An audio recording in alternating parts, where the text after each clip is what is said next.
പച്ചക്കറിക്കായ തട്ടിൽ ഒരു മുത്തശ്ശി പൊട്ടറ്റോ ചൊല്ലി.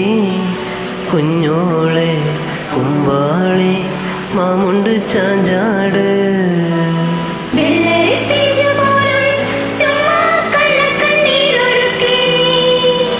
തക്കാളി പപ്പാളി അച്ചിങ്ങ മുച്ചിങ്ങ പിച്ചിങ്ങയോടൊപ്പം പിച്ച നടന്നു ചൊല്ലി.